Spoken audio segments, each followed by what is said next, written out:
Omar B. La patience est un chemin d'or. Bochide. Nous si à nous que gamé.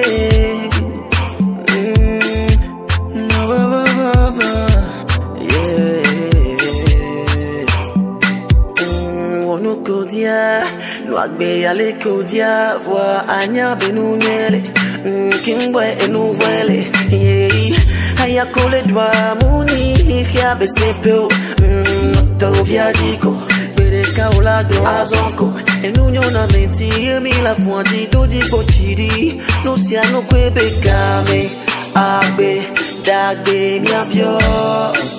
Nous n'avons pas la tête trop souvent, j'ai besoin. Gogo à mes gars, achoto polo, sukulu nunya, ahome nunya, drawing bodome, kuwe gome, aseno gome. You are wonderful, don't act like a fool. No condition is permanent, jagwagwa. Asoka fuka na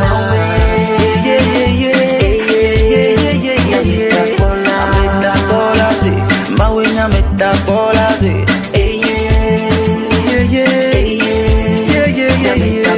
amedoni nukuno, amedoni bafa,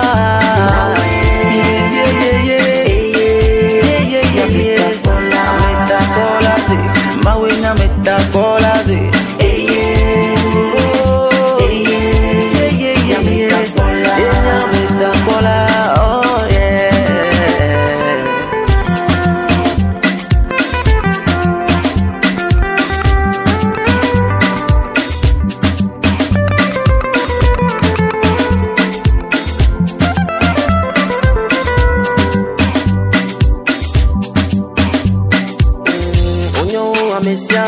Onya popo amesiame enu kene ngaletiwa enyi kesino nu ke mausona wa amedo la demitio amedo la kafu agbe top mia ye jonenia désolé sois pas gourmand sois pas avare reste sage le hasard n'existe pas ouvre les yeux pour voir tout est inscrit n'attendant que d'être accompli.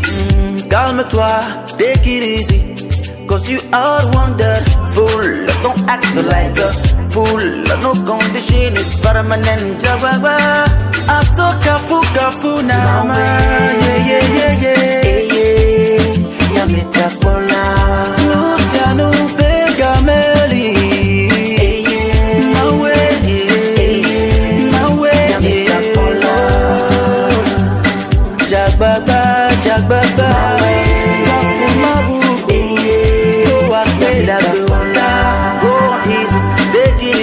Calme-toi, you can make it, you can make it.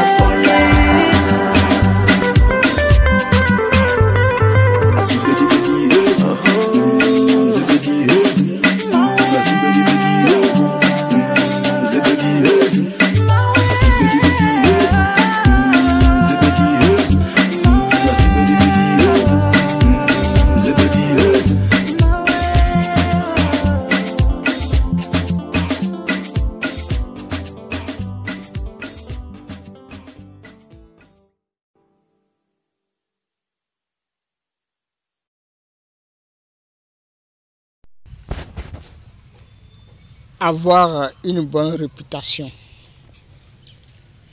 Une bonne réputation. Donc, la réputation, c'est les dires des autres. Ce sont des attitudes que tu réalises chaque jour que Dieu fait. Les attitudes que tu adoptes face à tes sujets de la vie. Ça, j'appelle réputation. C'est la seule définition que je donne à la réputation. Donc, ce que tu laisses ton environnement voir de toi à travers tes activités, tes séjours chez eux. Ça, j'appelle réputation. Ma définition pour réputation. Introduction. La réputation fait l'homme. Si l'être humain a une valeur, c'est grâce à sa réputation qui provient de son projet, de son comportement, c'est-à-dire le savoir-être. Donc le savoir-être. Donc c'est l'habitude qui devient attitude. Donc si vous avez l'habitude de faire une chose, ces actes rentrent dans vos attitudes et vos attitudes se remarquent à travers vos comportements par rapport à la chose ou par rapport à votre mode de vie. Votre mode de vie. Donc, vous devez lier ces trois mots: habitude, attitude et le comportement. Donc, chez moi, ça commence par habitude, ça rentre dans l'attitude et le comportement englobe. Numéro 1. Se respecter. Ne faites jamais à personne ce que vous n'aimez pas qu'on vous fasse. Si on t'insulte, vous allez remercier la personne ou vous allez l'insulter. Je pense que si quelqu'un vous insulte, il vous manque du respect. En conclusion, vous allez lui réserver ce sort plus tard, tôt ou tard. Donc, faites ce que vous aimez qu'on vous fasse à vos voisins, à votre environnement. Donc, ce que vous voulez qu'on vous fasse, faites-le à votre environnement pour qu'ils puissent vous donner du respect à leur tour. Voilà les attitudes de l'être humain envers ses semblables, définissent son identité en question ou son comportement auprès de son environnement. Donc voilà, il est vrai qu'il y a des choses que vous aimez qu'on vous fasse, que vous allez faire l'autre, ça ne va pas l'intéresser. Donc là, vous cessez. Ça, c'est un cas particulier. Donc vous aimez qu'on le fasse. Par exemple, il y a d'autres qui n'aiment pas la comédie, qui n'aiment pas qu'on s'amuse avec eux. Donc, si vous essayez de s'amuser avec eux, ils disent non. Donc vous allez les laisser. Mais si vous continuez, ce sont des bêtises, c'est l'embêtement envers cette personnalité. Ce cas aussi. Donc, si vous posez l'acte et il dit non, donc vous allez retirer l'acte.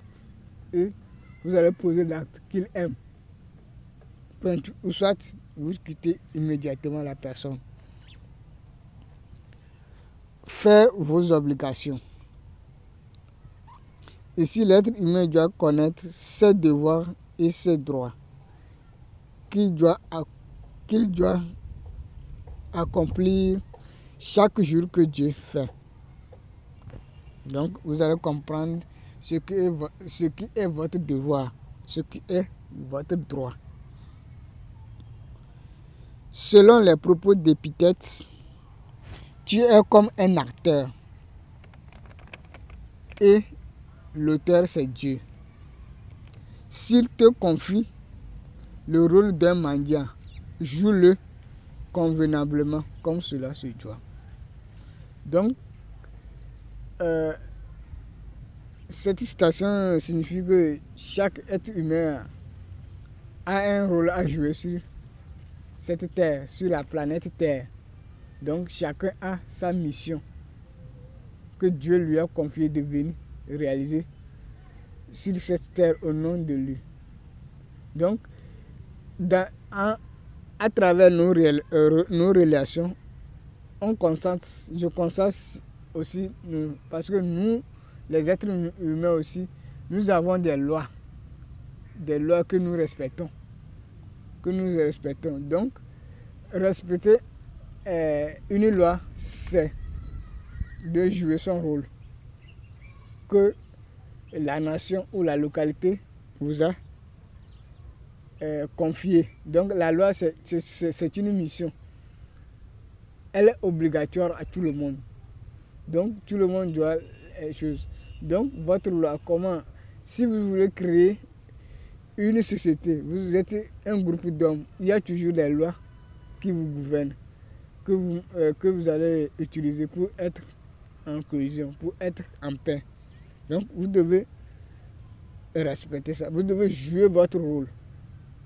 Donc faire ces obligations, c'est jouer votre rôle, savoir votre rôle, savoir vos limites. Là où vos limites s'arrêtent, ce que vous devez faire pour l'autre, pour demander votre droit, vos devoirs. Donc ce que vous devez faire, vous devez connaître ces genres de choses. Si vous êtes homme, vous avez l'obligation de chercher à connaître la signification du mot homme au sein de votre société. Au sein de la société que vous êtes appelé à vivre, ainsi que la femme. La femme aussi doit chercher à connaître la signification du mot femme. Quel est son rôle? Le mot femme signifie quoi? Joue quel rôle dans la société qu'elle est appelée à vivre? Quel est votre statut? C'est à vous de connaître les critères que votre statut demande pour le faire. Pour avoir une bonne réputation, l'être humain doit faire ses obligations que son statut lui demande dans la société. Numéro 3, concentration. Pour avoir une bonne réputation, l'être humain doit se concentrer sur son projet de vie. Qu'est-ce que son projet de vie lui demande? Que faire pour l'accomplir? Ces deux questions permettent à l'être humain de se concentrer sur la réussite de ses objectifs en l'évitant de parler des gens de son environnement qui va lui créer des problèmes après. Apporter de l'amour à tout le monde. Personne ne sait ce qui va se passer demain. Donc, personne ne sait ce qui va se passer demain. Donc, mais j'ai appris cela depuis le collège, je pense. Le meilleur ami, c'est sur les bancs. Donc, c'est sur le banc qu'on entretient les amitiés pour l'avenir. Pour l'avenir, parce que tu ne sais pas celui qui va gagner du boulot avant toi, celui qui va gagner de l'emploi avec toi. Donc, il faut garder les bonnes relations pour ne pas être surpris dans l'avenir. Donc, c'est une connaissance, ou ce sont des connaissances que j'ai acquis à travers mes professeurs de l'école, donc que j'utilise jusqu'à aujourd'hui. Donc, l'environnement que tu es, il faut te débrouiller pour créer une bonne relation, pour que ces personnalités ne viennent pas bloquer ta vie dans l'avenir, dans le futur.